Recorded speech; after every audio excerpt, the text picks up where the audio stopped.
prayer ministry. And all of us definitely should be members of the prayer ministry, because you cannot be a believer if you're not praying. And we have people, we normally meet here every Wednesday, by the way. It gives an opportunity to all of us to just come for that time of prayer. And again, we're also encouraging you also this coming Friday to also just come, just for a time to be in the presence of the Lord. Because friends, listen, it's not by might, it's not by power.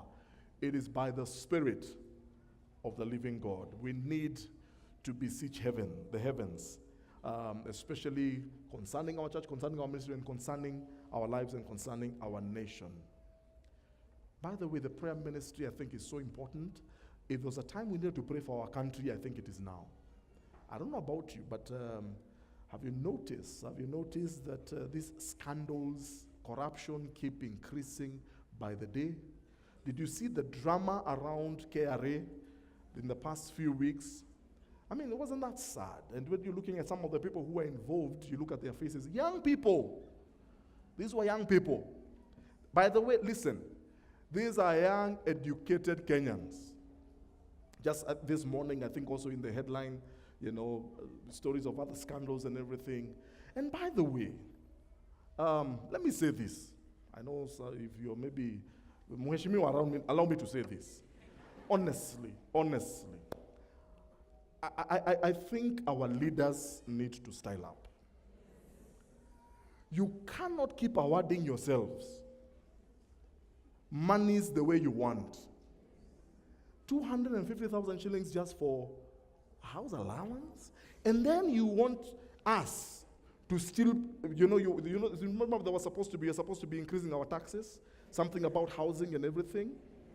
I mean, really, how many of us live in a 250,000 shilling house here? Let me see by a show of hands, because honestly, I don't know, I feel bad. Mutanyombea, but me, I feel bad when I see some of these things. Honestly.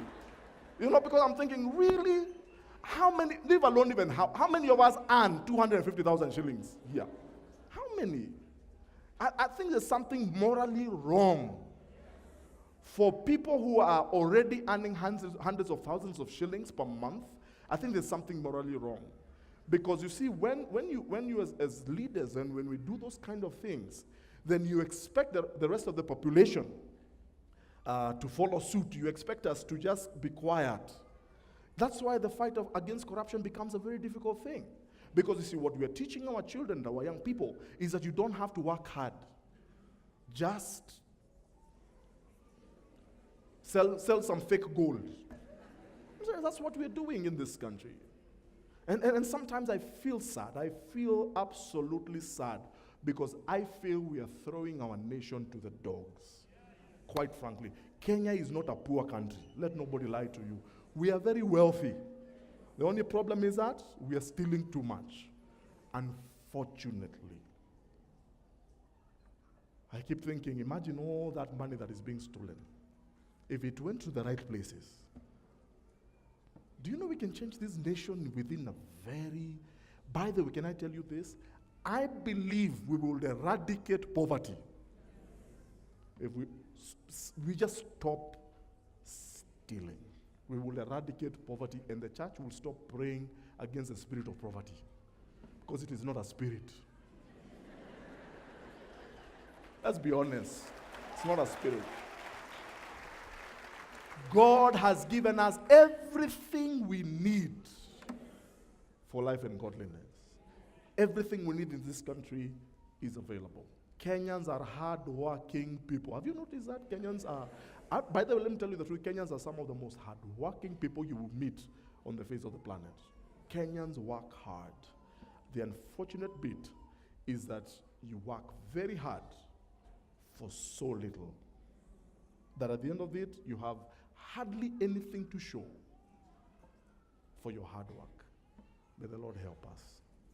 If the Lord has graced you and given you responsibilities in some of those offices, in some of those government offices, please do the right thing wherever you are. Stand for righteousness. You may be the only one, but just do it. Mheshimiwa, you may be the only one who wants to preach there, please, but just do it. Say something. Amen.